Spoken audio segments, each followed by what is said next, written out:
बिस्मिल्लाहिर्रहमानिर्रहीम। अस्सलामुअलैकुम। कैसे हैं आप सब? उम्मीद करती हूँ आप सब खैरियत से होंगे। आज आपके साथ रमज़ानुल मुबारक में बनने वाले फ्रेंच फ्राइज़ की बहुत ही कमाल की रेसिपी शेयर कर रही हूँ। अगर आपसे फ्रेंच फ्राइज़ क्रिस्पी नहीं बनते या थोड़ी देर बाद नरम पड़ जाते हैं तो आज की वीडियो आपके लिए है। और फ्रेंच फ्राइज़ ऐसी रेसिपी है जो हर घर की ज़रूरत है और रमज़ानुल मुबारक में हर घर में फ्रेंच फ्राइज बनाए जा रहे हैं। तो चले स्टार्ट करते हैं रमज़ानुल मुबारक में बनने वाले फ्रेंच फ्राइज बनाने के लिए सबसे पहले तो आप आलू चेक करें। आलू मैंने तकरीबन 700 ग्राम लिए हैं। इनका मैंने छिलका रिमूव कर लिया है और इनको मैंने पानी में ही ऐड किया है ताकि इनका जो कलर है ना वो ख़राब ना हो। ठीक है, इसके साथ इसमें जाएगी कुटी हुई लाल मिर्च। 1 चम्मच मैंने ये लिया है कुटी हुई लाल मिर्च का। 1 चम्मच मैंने लिया है नमक का। ठीक हो गया। इसके अलावा इसमें जाएगा चाट मसाला, ये आगे जाके यूज होगा। आप वीडियो पूरी देखेंगे आपको पता चल जाएगा। कोटिंग के लिए इसमें जाएगा बेसन मैंने 4 टेबल स्पून लिए हैं। ठीक हो गया। ये चंद स्पाइसेस से आज मैं आपको फ्राइज तैयार करके दिखाऊंगी।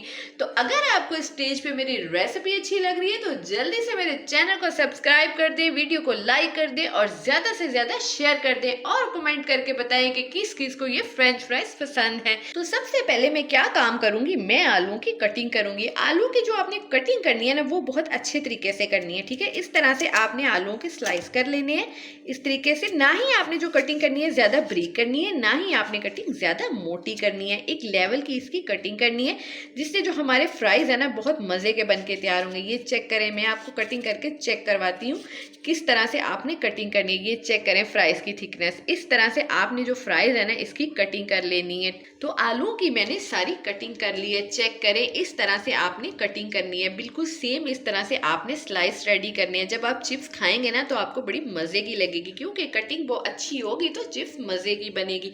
अब आपने क्या काम करना है, अब आपने 1-2 पानी इसको वॉश कर लेना है ताकि जो एक्स्ट्रा पानी है ना वो सारा ड्राई हो जाए। फिर इसकी मैं कोटिंग करती हूँ। अच्छा, तो जो मैंने आपको बेसन बताया था ना 4 चम्मच, वो अब मैंने बेसन ले लिया है। इसके अंदर जो आपको मैंने नमक बताया था ना वो ऐड कर देना है। ठीक है, इसके अलावा कुटी हुई लाल मिर्च है वो ऐड कर देनी है। इसके अलावा इसमें 1 टीस्पून मैं ऐड करूँगी चाट मसाले का। चले जी, बस और कुछ भी नहीं ऐड करना। इसकी अब हमने यहाँ पे मिक्सिंग कर लेनी है इस तरह से। आपकी आसानी के लिए आपको एक काम बताती हूँ, इस तरह आप कोटिंग तैयार करके रख सकते हैं। जैसे रमज़ानुल मुबारक है, टाइम कम होता है, इस तरह से बेसन में चीज़ें ऐड करके मिक्स करके आप किसी भी जार में स्टोर कर सकते हैं। बस आपने आलूओं की कटिंग करनी है और इसको आलूओं के ऊपर लगाना है तो आपके जो फ्राइज़ है ना जल्दी से झटपट से रेडी हो जाएंगे। तो चलें, ये जो हमने मिक्सचर रेडी किया ना इसको हम आलूओं के अंदर ऐड करते हैं और इसकी फिर मिक्सिंग करते हैं अच्छी तरह से। अच्छा, तो जो सारा बेसन का मिक्सचर है ना वो सारा मैंने इसके अंदर ऐड कर देना। ठीक है, जितनी मैंने आपको मिकदार बताई है ना बिल्कुल परफेक्ट रहेगी। ठीक है, तो इसकी ना अब हमने इस स्टेज पे यहाँ पे इसकी मिक्सिंग कर लेनी है। सारे आलू की अच्छी तरह मिक्सिंग कर लेनी है ताकि हर आलूओं पे कोटिंग अच्छी तरह से हो जाए।